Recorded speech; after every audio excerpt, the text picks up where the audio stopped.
¿A cuánto le gustaría recibir un consejo? ¿A cuánto le gustaría recibir un consejo, cierto? Que te permitiera nunca más equivocarte. O sea, que cada decisión que tú tomes siempre sea la correcta. ¿A alguien le gustaría un consejo así? ¿Alguien se anotaría para un estudio donde te van a enseñar a nunca más cometer errores y equivocaciones en tu vida? ¿Lo harían o no? Escuché un puro obvio. Los demás lo están pensando, pero parece que no se anotarían para eso. Bueno, eso es el consejo de Dios en nuestras vidas. La palabra del Señor busca hacer en nosotros que podamos tomar decisiones correctas siempre. Cuando nosotros tomamos la palabra de Dios para nuestras propias vidas, tú nunca te vas a equivocar. Tú nunca vas a cometer un error cuando decidas bíblicamente. Porque en el Señor no hay error. En el Señor no hay falla, ¿cierto? No podemos fallar si la palabra del Señor es la que nos está guiando. El mensaje del día de hoy se encuentra en el libro de Corintios. Libro de Corintios, capítulo 1. Búsquenlo ustedes por mientras, hermano. Primera o segunda. En Primera de Corintios. Muy bien, hermano. Gracias. Sador, está atento. Primera de Corintios, capítulo 1. Sí, 1.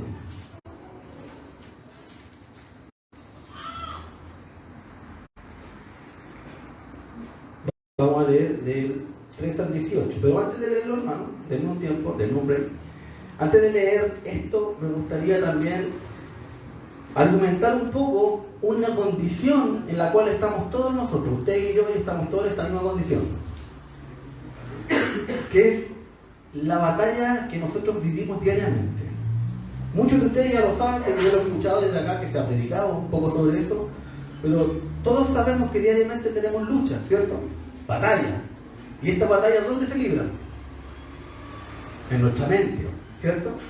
Y el que conquista tu mente, conquista tus acciones. El que esté venciendo en tu mente, en el día va a decidir qué vas a hacer tú, qué decisiones tú vas a tomar. Lo importante, hermano, de saber que el enemigo lo que busca es gobernar tus pensamientos, es gobernar en tu mente, porque si gobierna tu mente, gobierna tus acciones, gobierna todo lo demás. Entonces, día a día libramos batalla acá. Amén. Y parte de lo que nos vamos a leer en esta palabra es justamente entender por qué el consejo de Dios apunta siempre a esto que vamos a leer, para que podamos, ¿cierto?, aprender de ello. Dijimos que era Corintios 1 del capítulo 1, capítulo 1 del versículo 3 en adelante. Primera de Corintios.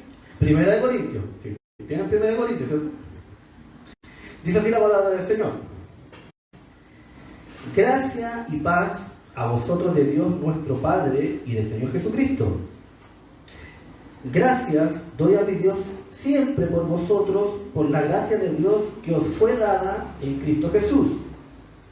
Porque en todas las cosas fuisteis enriquecidos en Él, en toda palabra y en toda ciencia, así como el testimonio acerca de Cristo ha sido confirmado en vosotros, de tal manera que nada os falta en ningún don, esperando la manifestación de nuestro Señor Jesucristo, el cual también os confirmará hasta el fin, para que seáis irreprensibles en el día de nuestro Señor Jesucristo. ¿Quién es Dios, por el cual fuisteis llamados a la comunión con su Hijo Jesucristo nuestro Señor? Os ruego, pues, hermanos, por el nombre de nuestro Señor Jesucristo, que habléis todos una misma cosa, que no haya entre vosotros divisiones, sino que estéis perfectamente unidos en una misma mente y en un mismo parecer. Porque he sido informado acerca de vosotros, hermanos míos, por los de Cloe, que hay entre vosotros contiendas. Quiero decir que cada uno de vosotros dice: yo soy de Pablo, y yo de Apolos, y yo de Cefas, y yo de Cristo. ¿Acaso está dividido Cristo? ¿Fue crucificado Pablo por vosotros, o fuisteis bautizados en el nombre de Pablo? Doy gracias a Dios de que a ninguno de vosotros he bautizado, sino a Crispo y a Gayo, para que ninguno diga que fuisteis bautizados en mi nombre. También bauticé a la familia de Estefanas, De los demás no sé si he bautizado a algún otro, pues no me envió Cristo a bautizar, sino a predicar el Evangelio, no con sabiduría de palabras, para que no se haga vana la cruz de Cristo. Porque la palabra de la cruz es locura a los que se pierden, pero a los que se salvan, esto es a nosotros poder de Dios. Pues escrito está, destruiré la sabiduría de los sabios y desecharé el entendimiento de los entendidos. ¿Dónde está el sabio?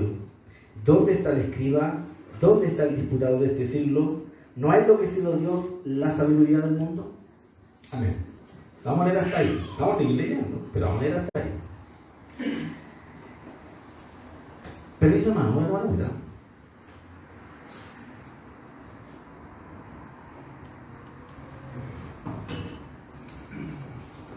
Pablo comienza esta epístola, ¿cierto?, a los Corintios, saludando muy alegre y contento a los hermanos en Corintios, y les dice cómo él se alegraba, ¿cierto?, de que ningún don les faltara, que ellos estaban, ¿cierto?, en la gracia de Dios, siendo formados, ¿cierto?, en Cristo. Capítulo 1. Pero al avanzar, Pablo comienza a entregarles una cierta corrección en cuanto a su comportamiento. Que estos hermanos estaban con pensamientos divididos. Porque para algunos, ¿cierto?, era importante que les haya bautizado Apolos, para otros era importante que lo haya bautizado Cefas, y para otros era importante que lo haya bautizado Pablo, ¿cierto? Y al parecer eso tenía mucha importancia en estos hermanos. Y yo me hacía una pregunta, se lo comentaba en la mañana al pastor. ¿Por qué era tan importante y por qué se menciona tanto la palabra sabiduría en el libro de Corintios? ¿Por qué Pablo apunta tantas veces a corregir la sabiduría que tenía la iglesia de los Corintios, cuando parte diciendo que ellos tenían todos los dones y que ellos estaban en la gracia de Dios y que estaban siendo formados en Cristo, pero aún así les corrige en su sabiduría? Y para poder entender esto, vamos a desmembrar, ¿cierto?, lo que contiene la palabra sabiduría. Hoy día, no sé si ustedes lo han escuchado, yo creo que sí, mucha gente de aquí se informa, que vivimos, ¿cierto?, en la sociedad de la información, ¿cierto? ¿Cuántos lo han escuchado? ¿Están asociados a ese término? Vivimos en la sociedad de la información, ¿por qué? Porque tenemos la internet que nos permite informarnos de todas las cosas. Pero así como nos ayuda a estar informados, el internet también nos ayuda a ¿qué cosa? A desinformarnos. Porque al haber tanta información, pero que no está siendo seleccionada, tú aprendes muchas cosas. Y a veces aprendes cosas que no son realmente información verdadera, fidedigna. Entonces, lo primero que tenemos que entender es que la sabiduría parte por muchos factores que la componen. Lo primero que tenemos que saber es que hay ¿cómo se dice? Que la sabiduría es el conocimiento, es una multitud de conocimientos ya implantado en nuestra mente. Y el conocimiento es una multitud de información que también nosotros ya hemos adquirido previamente. Y la información es un conjunto de datos que nosotros tenemos y organizamos. Vamos a ir al revés, ¿cierto? Lo mismo pero al revés. Todo parte por los datos. ¿Lo ha escuchado alguna vez? El profesor aquí, ingeniero, me imagino que lo sabe muy bien. Todo comienza por los datos. Pero nosotros necesitamos a los datos darle un contexto, una forma. Entonces, como yo tengo muchos datos y yo necesito saber que estos datos son correctos, ¿cierto? Para tener ¿qué cosa? Una información correcta. Yo tengo que lograr, hermano, y usted tiene que lograr, saber que lo que estamos aprendiendo es correcto. Saber que la información que usted está obteniendo es correcta. Esa es tarea suya y tarea mía. Nosotros tenemos que alcanzar el dejar de ser, ¿cómo se dice la palabra? No sugestionado. ¿Qué me ayuda con una palabra parecida? Influenciado. Tenemos que dejar de ser influenciados sin estar nosotros entendidos de lo que estamos absorbiendo es realmente palabra de Dios. Hoy día usted hace un clic y coloca predicaciones en internet y le van a aparecer un montón de predicaciones, hermano. Filas de predicaciones. Y muchos hermanos le ponen play y la escuchan, ¿cierto? La escuchan mientras están haciendo el aseo, la escuchan mientras están haciendo cualquier actividad. Y muchos hermanos no están realmente poniendo atención a si lo que ese predicador está diciendo tiene datos bíblicos. Y hay hermanos que están todo el día diciéndole amén a esas predicaciones. Y después llegan, ¿cierto?, con esa información y se le enseñan a otro hermano. Oye, escuché un predicador, estaba súper bueno. Y dijo esto y esto y esto. Pero ¿saben qué es lo que no hicieron? Nunca pasaron por verificar si los datos eran correctos. Si realmente lo que se estaba predicando estaba en la Biblia. Tiene un fundamento bíblico. La sabiduría de los griegos, en este caso de los corintios, tenía mucha influencia humanista. Ustedes conocen perfectamente, ¿cierto?, un poco de la influencia filosófica y humanista de los griegos. Ellos inventaron la filosofía. Y ellos tenían una influencia humanista, pero tremendamente marcada en su vida. Y tú y yo, cuando llegamos a Cristo, ¿con qué información llegamos al Señor? Llegamos con la información que traemos del mundo. Lo que es lo mismo que decir que nuestro conocimiento viene del mundo. Ese es tu conocimiento cuando tú llegas a Cristo. Y ese conocimiento tiene un choque, hermano, se le cayó el pilullo. Tiene un choque, ¿cierto?, con la palabra del Señor. La palabra del Señor busca resetear tu mente, ¿cierto?, tenerla en cero para entregarte todo este nuevo conocimiento, esta información, estos datos. Y ahí, hermano, gran parte de tu vida y de tus primeros años se basa solamente en esa lucha que tú estás teniendo en tu mente para aceptar la palabra del Señor. ¿Cuánta gente hasta el día de hoy resiste la palabra del Señor acá? La resiste. Y ojo, que resistir significa simplemente no aceptar lo que se le está diciendo. Entonces lo que tú haces es argumentar lo que se está diciendo. No es que eso parece que era para otro tiempo. No, hermanos, que tiene que ver el contexto cultural de lo que está ocurriendo. Y es verdad, nosotros interpretamos viendo el contexto cultural. Pero cuando tú tienes una enseñanza, una doctrina de parte del Señor, lo primero que tú tienes que intentar hacer es que ella corrija lo que tú estás pensando. Porque la palabra lo que está haciendo justamente es entregándote a ti la herramienta que tú necesitas para poder tomar decisiones. ¿Cuántos realmente toman decisiones diariamente pensando en un versículo bíblico, por ejemplo? ¿Cuántos toman decisiones pensando en una enseñanza? ¿Cuántos toman decisiones yendo a la Escritura y dicen, sabes que hoy día tengo que hacer algo que es muy importante? Y puede que en la palabra, tenga yo la respuesta para la decisión. El día miércoles el hermano Royson predicó. Sí. Y yo le había pedido al Señor ese día, Señor, ¿sabes? Háblame de este día. Yo quería que el Señor me hablara. Y el Señor me habló, claramente. Pero mire cómo es. Hace mucho tiempo,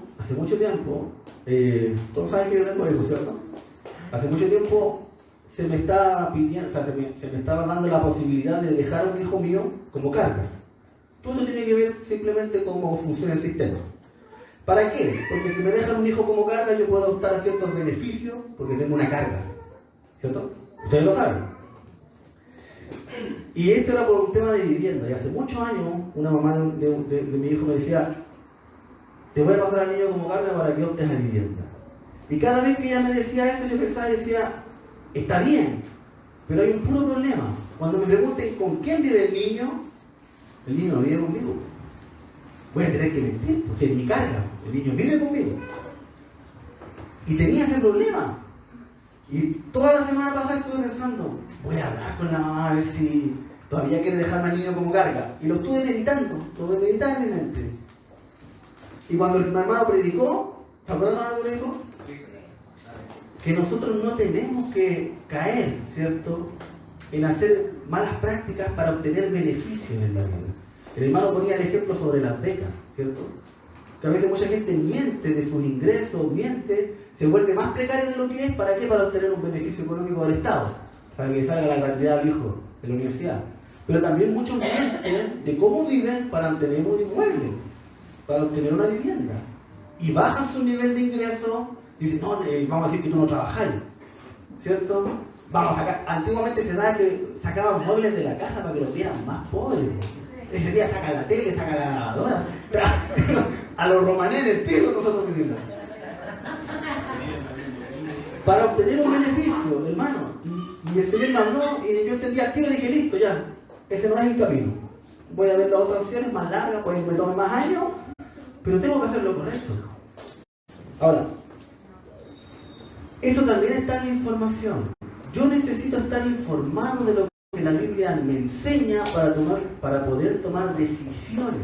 Amén. ¿Se da cuenta? Son decisiones. Esas decisiones me llevan a que yo pueda adquirir lo que Dios tanto quiere que adquiera el pueblo de Dios. ¿Qué es lo que Dios quiere que adquiera? Hay dos cosas que la Biblia menciona, que son parte de la voluntad del Señor. Que nosotros lleguemos al conocimiento de Dios. ¿Has escuchado ese versículo? Amén. Que no me acuerdo dónde está. Pero dice que la voluntad de Dios es que los hombres puedan ser salvos, claramente, ¿cierto? Pero que también lleguen al conocimiento de Él. Dios quiere que tú puedas llegar a su conocimiento. Pero ¿cómo yo conozco a Dios? ¿Cómo tú y yo conocemos a Dios? Es lo que estamos queriendo explicar.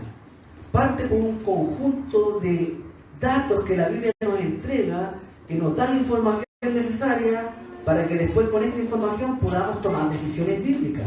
A eso se le llama conocimiento. Tú ya conoces lo que el Señor te está enseñando para que tú puedas decidir diariamente. Cuando tú tienes mucho conocimiento en algo, la sociedad le llama experto.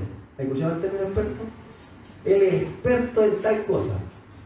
Y se le da ese título porque se sobreentiende que esta persona tiene mucho conocimiento sobre un tema en específico. Fíjense la diferencia que voy a hacer aquí porque este es un gran problema que se nos genera. Mucha información no significa mucho conocimiento. Amén. Nosotros que trabajamos en construcción y ustedes que trabajan quizás en otra área puede que les pase exactamente lo mismo, pero mientras más habilidades tengo yo y mientras más hago cosas, menos especialista soy. Menos experto soy en un tema, porque domino muchas áreas, ¿cierto? Pero mientras yo me enfoco solamente en una, me vuelvo un experto, ¿cierto? Porque toda mi concentración está en aprender y dominar un área. Por eso existen los equipos multidisciplinarios, ¿cierto? Donde las disciplinas se juntan para... Se puede ver en los abogados, son todos abogados, pero unos son penalistas, otros trabajan, ¿cierto? Civil. Civil, laboral, eso también. Criminal. ¿Se da cuenta? Tributario, son todos abogados, pero tienen especialidades. Lo mismo vemos en el fútbol está súper claro. O sea, todos son, los 12, los 24 son futbolistas, todos son profesionales, todos entrenan. Pero no todos son defensa, bro. El tipo juega 4 metros más atrás y el otro juega 4 metros más adelante y si los dais vuelta, funcionan mal. Bro. Y yo decía, ¿pero por qué funcionan mal? Claro, porque uno es especialista en jugar en una cantidad de metros. Y toda la información, el conocimiento que tiene, está para moverse en esa cantidad de metros. Y si tú lo tienes unos metros más adelante, ya no rinde. ¿No? Imagínense lo importante de dominar, de aprender y de adquirir un conocimiento. Todo esto, hermanos, está en el contexto de lo que Pablo le está diciendo, de alguna manera, a los corintios en cuanto al conocimiento y a la información que ellos tenían. La información de los corintios no provenía de la enseñanza que se le había dado a los apóstoles. Porque Pablo nunca le dijo, aquí lo importante es quién te bautizó. Cuando a ti te pregunten quién te bautizó, dile que fui yo, dile que fue Pablo. ¿Ellos tenían una enseñanza con respecto al bautismo? Por lo menos de lo que leí. No había una enseñanza, pero para ellos, ¿por qué era importante? ¿Por qué ellos habían adquirido esa información de que para ellos como sociedad o como creyentes era importante decir, oye, a mí me bautizó el apóstol Pablo, o a mí me bautizó Apolo, o a mí me bautizó Cefas? Ustedes saben quién es Cefas, ¿cierto? Pedro. Entonces a mí me bautizó Pedro. No, eso no tenía ninguna importancia, dice Pablo, porque él no había sido llamado ni siquiera a bautizar. ¿A qué había sido llamado? A predicar el Evangelio. Amén. Vamos a seguir leyendo, hermano. Primera de Corintios, con el que estamos en Primera de Corintios, del 18 en adelante. Dice, porque la palabra de la cruz es locura a los que se pierden, pero a los que se salvan, esto es a nosotros poder de Dios. Pues escrito está, destruiré la sabiduría de los sabios y desecharé el entendimiento de los entendidos. ¿Dónde está el sabio? ¿Dónde está el escriba? ¿Dónde está el disputador de este siglo? ¿No ha enloquecido Dios la sabiduría del mundo?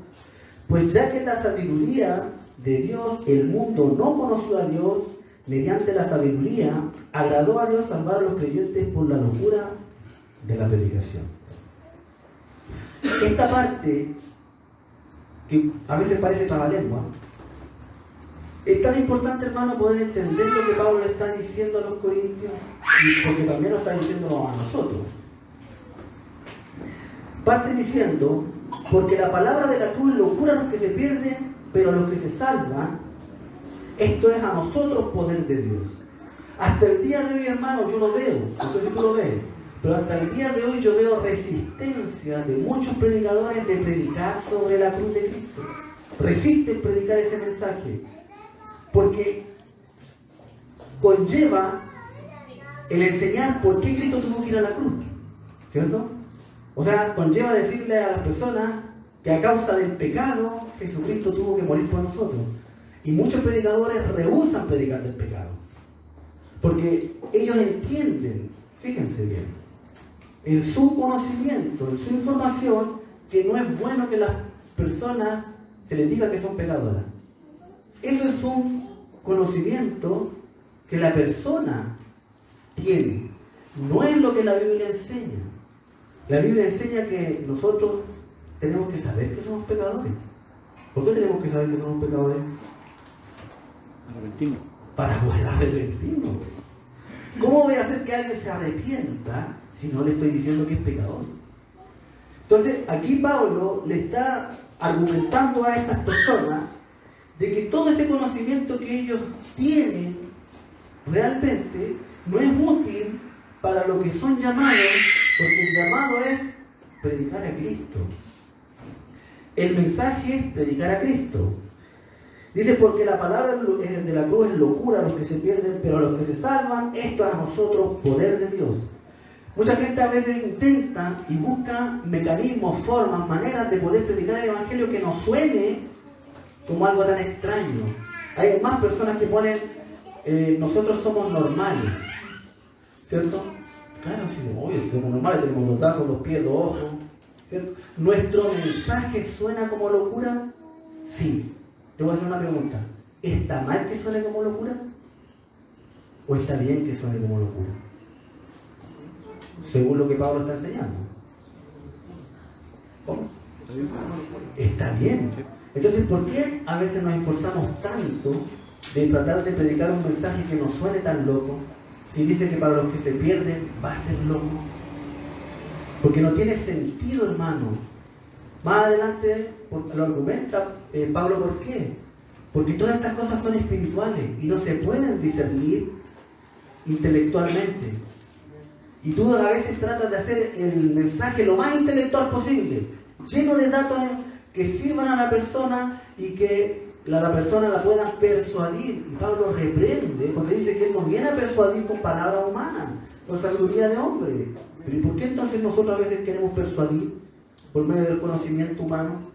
Cuando la misma Biblia dice que el mundo no conoció a Dios mediante la sabiduría de Dios. A veces nosotros, hermanos, caemos en un estado que se llama necedad. Nos volvemos necios, porque la Biblia nos está diciendo que este no es el camino, pero nos empeñamos por ese camino. Hermano, te voy a decir así, tal cual. tú nunca vas a convencer a una persona que acepta a Cristo intelectualmente. Amén. Porque la Biblia está diciendo que no se puede. Así es. No se lo está diciendo el hermano Ezequiel. Se lo está diciendo a él. Yo no puedo. Porque esto es algo sobrenatural. Amén. Es el Espíritu Santo obrando en el corazón de un hombre que está por primera vez viéndose a sí mismo como pecador. Es una luz, fíjate, es una luz que te viene a tu mente y dice, oye, yo soy pecador. Hace 5 minutos toda esa palabra no existía en mi vocabulario. Ahora estoy entendiendo que soy una persona que hace lo malo delante de Dios. Y Dios me está dando la oportunidad para arrepentirme.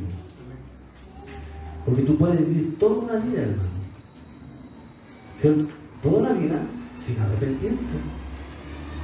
Y muchos, si nos ponemos cierto filosóficos, en la historia de la humanidad, ¿cuántos miles de millones han muerto sin arrepentirse? Y créeme que era gente muy inteligente, gente con mucho conocimiento intelectual, ¿cierto? Sabios en conocimiento, libros. Yo hubo un tiempo que escuché, porque me gustaba sacar cuñas de cosas que decía un hombre, quizás alguno de aquí lo conoció, no era para nada cristiano, pero sí era creyente, que se llama Pablo Escotado, en español. ¿Algo lo ha escuchado alguna vez? No. Pensador.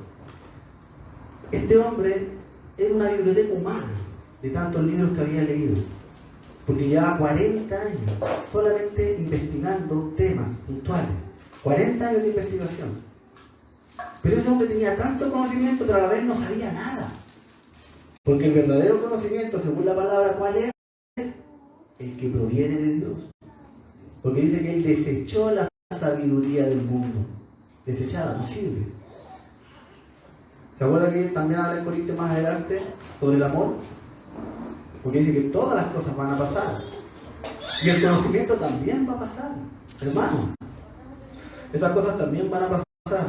A veces nosotros no vemos la sabiduría donde está. ¿A cuánto han ido a la cordillera? Y han estado así en la nada, entre tierra y piedra y todo. Y tú dices, oye, aquí no hay nada. Eso se llama desinformación. ¿Tú sabes cuánto hay en un espacio de tierra? Porque nosotros decimos que no hay nada. ¿Sabes cuánta información hay en ese espacio de tierra? ¿Cuántos minerales hay? Porque ¿de dónde Dios hizo al hombre y dio la vida? ¿De dónde lo formó? Del polvo de la tierra. ¿Tú sabes cuánta vida hay en la tierra? Pero a veces nosotros llegamos a un lugar y decimos, oye, acá no hay nada. Pero nos estamos viendo que estamos en la creación de Dios, que está llena de información y de conocimiento de Dios. Ahí, frente a tus ojos. Pero tú no lo ves. Y como tú no lo ves y no lo conoces, tú crees que no hay nada ahí. Sigamos con el texto. Pues ya que en la sabiduría de Dios el mundo no conoció a Dios, mediante la sabiduría agradó a Dios salvar a los creyentes por la locura de la predicación. Porque los judíos piden señales y los griegos buscan sabiduría, pero nosotros predicamos a Cristo crucificado, para los judíos ciertamente tropezadero y para los gentiles locura. ¿Cómo le agradó a Dios a salvar a las personas? ¿Lo acabamos de leer? ¿Alguien me lo puede decir? ¿Qué es la interacción? ¿Cómo le agradó a Dios a salvar a las personas? Mediante la locura de la... Hermano, ¿qué puedes hacer tú? Piénsale, ¿qué puedes hacer tú? ¿Qué puedes añadir tú a la salvación cuando el apóstol Pablo, que fue uno de los predicadores que Dios más usó para la salvación, está diciendo que a Dios le agradó salvar al hombre mediante la locura de la predicación? ¿Qué puedes añadir tú a eso? Una estrategia nueva, ¿sí? Estamos en el tiempo de la estrategia. A veces, por eso les digo, a veces vivimos con una necedad en nuestras mentes. Porque esto es un mensaje, hermano. Es un mensaje que Dios mismo le dio a los apóstoles y dijeron, mira, yo voy a salvar a los hombres y lo voy a hacer así. Hácelo. Así lo voy a hacer. Esto es un mensaje. Este mensaje va a romper, ¿cierto?, cadenas, ataduras, va a volver corazones de piedra, los va a hacer de carne, y yo mediante mi espíritu los voy a convencer de pecado y esta gente se va a salvar. Así me ha agradado a mí, al Señor, al Creador, al Dios Todopoderoso, a ese que decimos que todo lo puede, ¿cierto? Él te está diciendo que le agradó así. ¿Qué puedo yo añadir a eso? ¿Sabe lo único que yo hago cuando cambio eso? Por otras cosas estoy siendo un estorbo para el mensaje. Estoy estorbando lo que Dios ya dejó establecido para la salvación de las personas. Para que las personas puedan ser salvas. Porque nos encanta a nosotros creer que podemos cambiar las cosas mejorándolas, cuando nosotros somos una naturaleza caída, que lo único que hemos hecho cuando hemos tenido el control de nuestras vidas es empeorarla. ¿Usted ha pensado las decisiones que pudo tomar Dios? Ahora alguien puede decir, no, que yo no es mi caso. Bueno, aquí Pablo también trata, les dice a estos hermanos, que en caso de alguno pensara que no era su caso, que ellos no habían tomado malas decisiones en su vida, le dice: mirad pues, hermanos, vuestra vocación, que no sois muchos sabios según la carne, ni muchos poderosos, ni muchos nobles, sino que lo necio del mundo escogió Dios para avergonzar a los sabios, y lo débil del mundo escogió Dios para avergonzar a los fuertes, y lo vil del mundo y lo menospreciado escogió Dios, y lo que no es, para deshacer lo que es, a fin que nadie se jacte en su presencia. Nadie puede decir, no, yo tomaba buenas decisiones antes de conocer al Señor. Porque aquí Pablo está diciendo que de lo menospreciado, de lo vil del mundo, de la insensatez, de ahí nos llamó Dios a todos nosotros. Tú y yo éramos insensatos, viles, ¿cierto? Necios. Entonces, cada vez que tú tienes el control de tu vida, hermano, cada vez que tú estás tomando tus propias decisiones sin ir a la palabra, créeme que estás cometiendo un error y lo único que estás haciendo es empeorar tu condición. Empeorarla, no mejorarla. Porque hay cosas que a la vista, como dice la palabra, parecen buenas, ¿cierto? Pero son muy malas.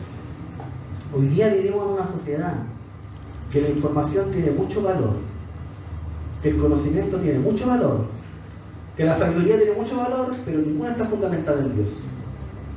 En los colegios no se habla de Dios, en las universidades no se habla de Dios, en los jardines infantiles no se habla de Dios. ¿Dónde se habla de Dios? Todo ese conocimiento que el mundo alaba no tiene a Dios. Toda esa sabiduría que la gente se jacta tener no tiene a Dios. Y hoy día yo creo que usted y yo estamos viendo una de las sociedades más insensatas que se podrían haber visto, con debates que llegan a bordear lo ridículo, que cuando usted lo escucha dice, pero ¿cómo no lo ven? ¿Cómo no están observando lo que están hablando? ¿Cierto?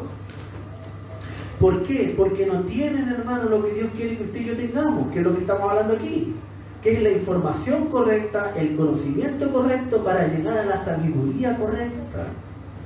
Le voy a poner un ejemplo que es, ¿cómo se dice cuando es de ahora? Contingente. ¿Cuánto se le preguntó a nuestro presidente Boric si tenía los datos de las personas que indultó? ¿Vieron esa noticia, cierto?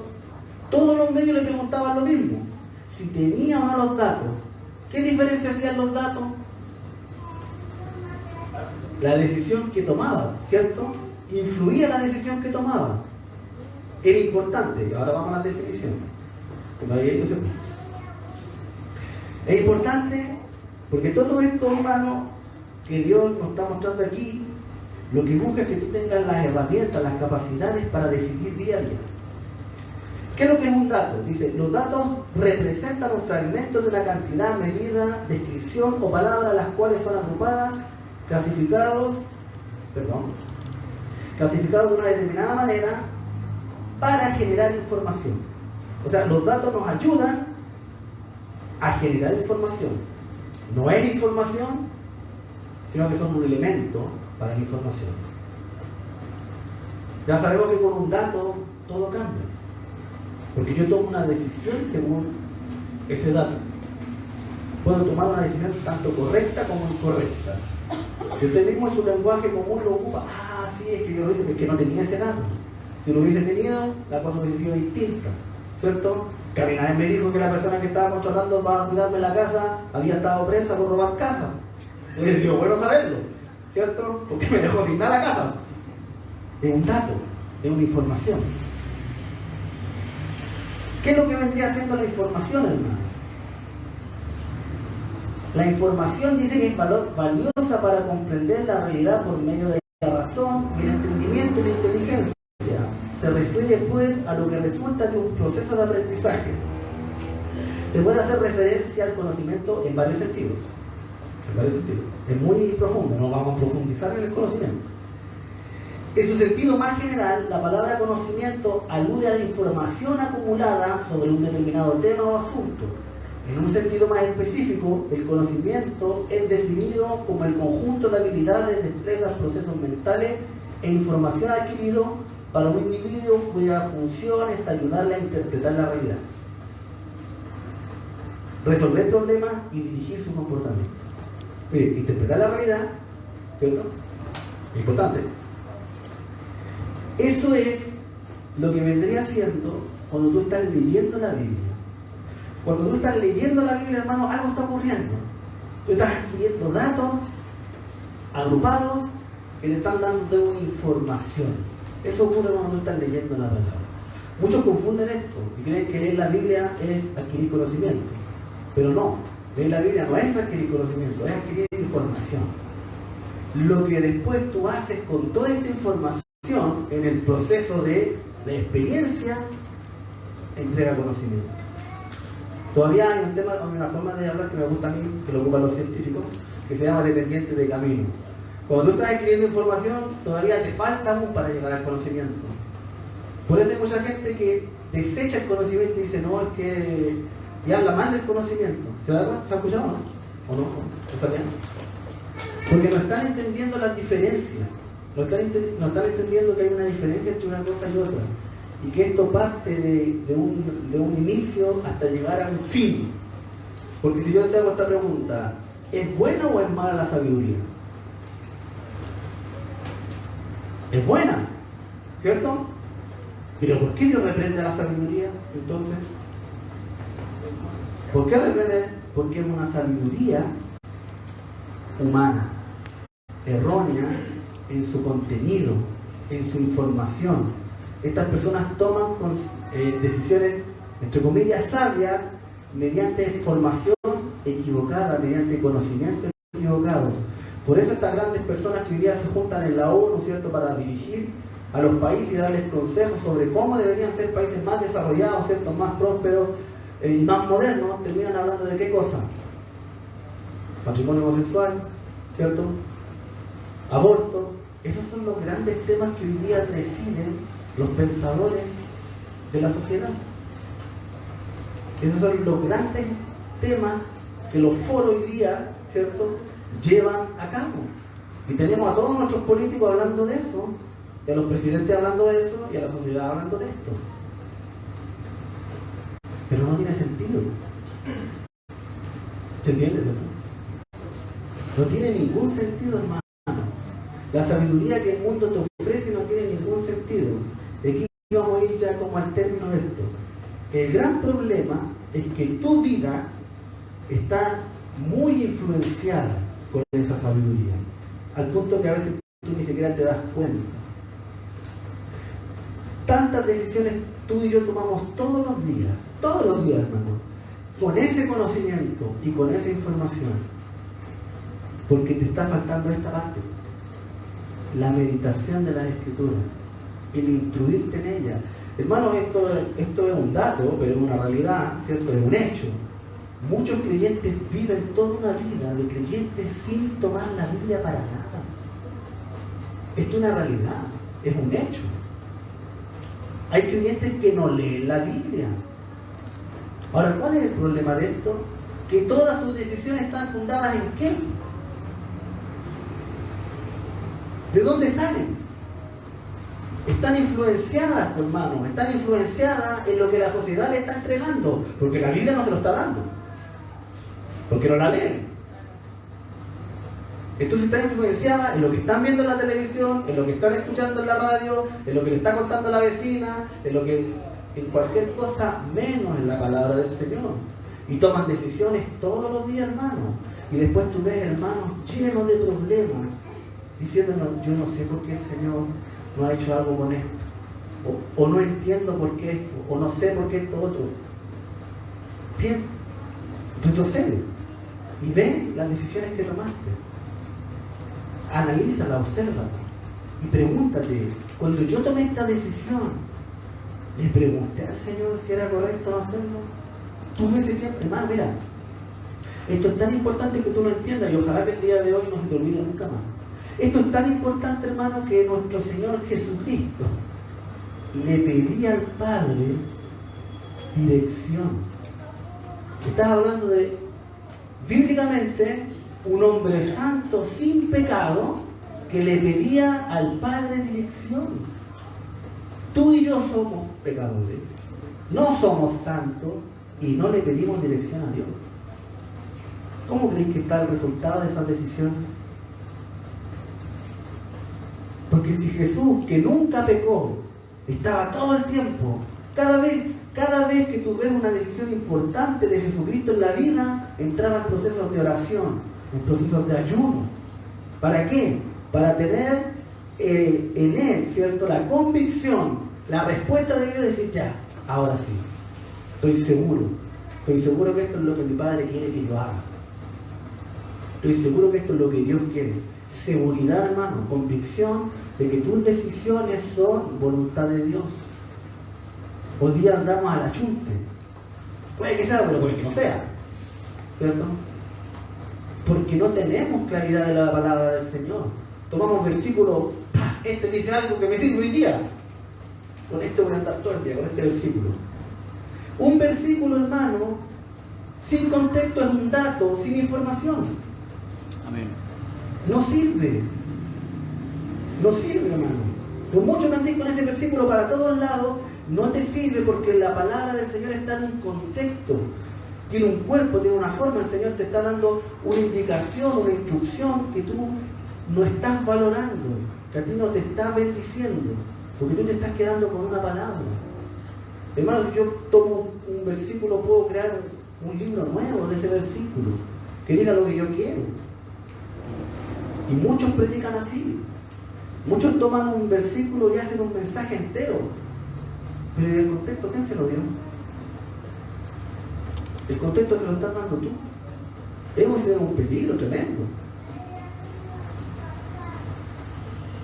Entonces, para ir concluyendo, dice, porque los judíos piden señales y los griegos buscan sabiduría.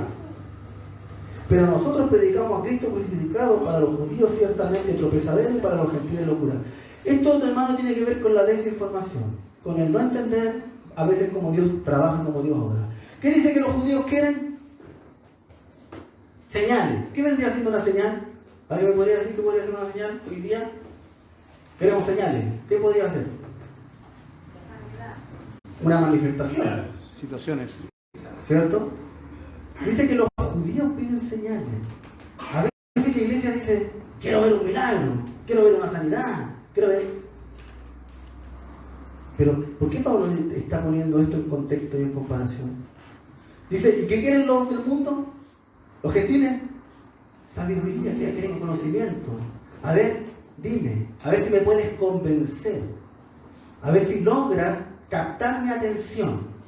A ver si encuentro racional lo que me estás diciendo. ¿Te das cuenta, hermano, el problema en el que nos encontramos cuando enseñamos cosas? Porque tú, ya lo dijimos, no vas a poder convencer a alguien con tu intelecto. No vas a encontrar los argumentos. Porque tú no lo estás convenciendo con argumentos. Es el Espíritu Santo el que lo está convenciendo. Amén. De pecado. Pero cuando tú predicas el Evangelio de Jesucristo, no cuando predicas lo que se te ocurrió predicar, no cuando hablas lo que se te ocurrió decir en ese momento, porque sonaba bonito, porque rimaba. Entonces, la desinformación, hermano, de no entender cómo Dios obra dentro de la iglesia. Si Dios quiere manifestarse en una sanidad, gloria a Dios, el Espíritu Santo es soberano.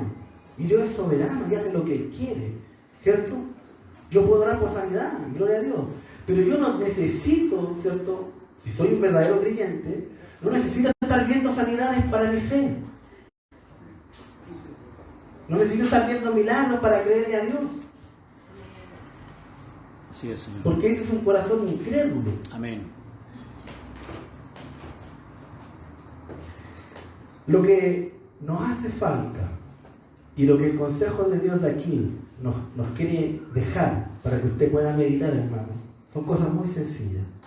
Busque en el Señor el conocimiento que su vida necesita.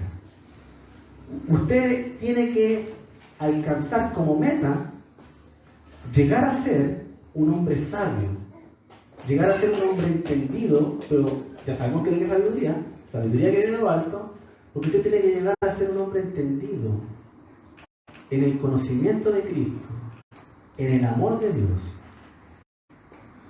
Usted tiene que alcanzar, esa es la madurez, hacia allá apunta usted.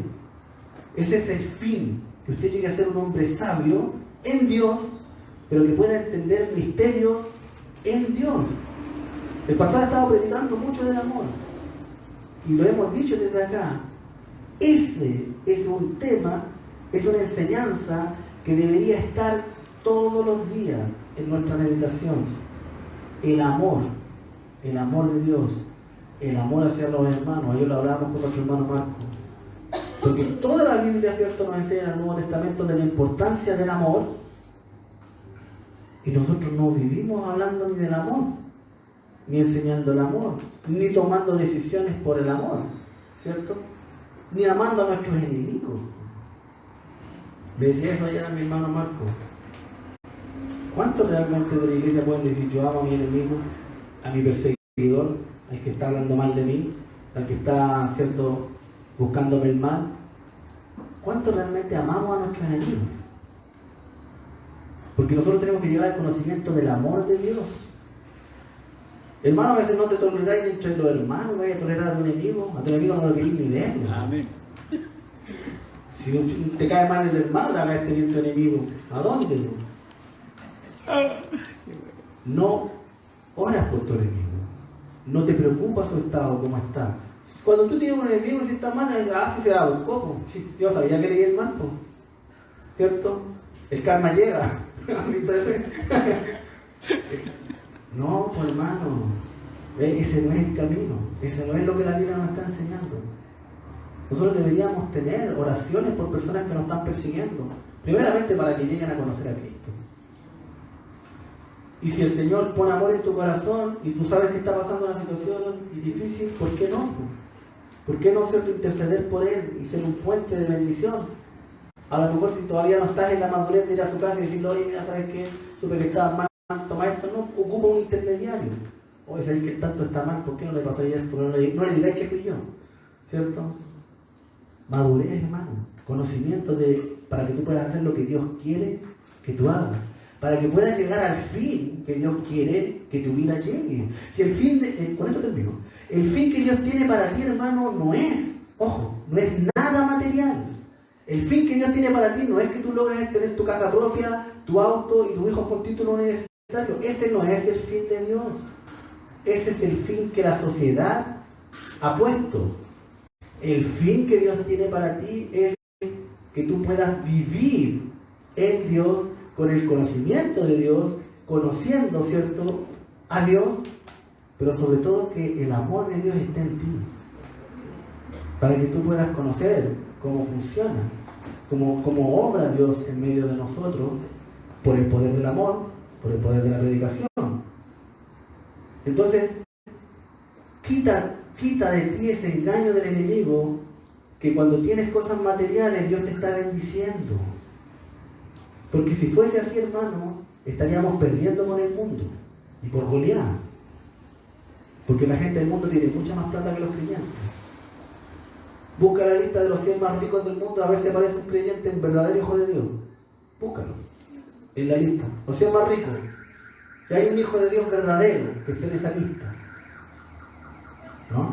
Acuérdate que ahí hay un Dios que gobierna, el Dios Mamón, el Dios del dinero, y tú tienes que servirle a Él. Que no se te olvide. Que el enemigo no te confunde, que tus convicciones no se cambien, sino que vuelve a la palabra del Señor y vuelve a encaminar tu vida. Vuelve a predicar el Evangelio primeramente. Si no lo estabas predicando, vuelve a predicarlo, ¿cierto? Si no estás aprendiendo de la palabra, preocúpate, hermano. Este va a ser el último dato que te doy. Si tú no estás buscando en la palabra entender el mundo que te rodea, preocúpate, porque significa que tu vida está llena de error y ni siquiera te habías dado cuenta. Que vives en el error y ni siquiera te habías dado cuenta. Porque solamente la palabra de Dios te saca del error. Por eso la palabra dice que y conoceréis la verdad, y la verdad que los hará libres. Libres. ¿Libres de qué? Del error. Libres de tantas cosas que nosotros estamos, el engaño, el error, el pecado, todas producidas porque el enemigo ganó una batalla en tu mente. Amén. Y ya no estás recibiendo palabra aquí. Dios ya no está obrando ni gobernando aquí. Ese es un campo de batalla de todos los días. Por eso la palabra dice vestidos de la armadura de Dios. Amén. Vestidos de la armadura de Dios. Para que tú puedas vencer la batalla diaria. Amén. ¿Va a orar, hermano, por la palabra del Señor? Le voy a pedir a Dios y le voy a pedir a usted que ore para que podamos poner por obra el consejo de Dios. Porque también es un fin que usted y yo podamos poner por obra su palabra y que su conducta cambie. Porque si su conducta es la misma, no sirve, ¿cierto? Que la palabra dé fruto en tu vida y que tú realmente ahora puedas decir, no, voy a atesorar esto que se me da. ¿Se acuerdan que hice la pregunta al principio? Si alguien te diera un consejo, un dato de cómo vivir una vida sin error, esa es la Biblia.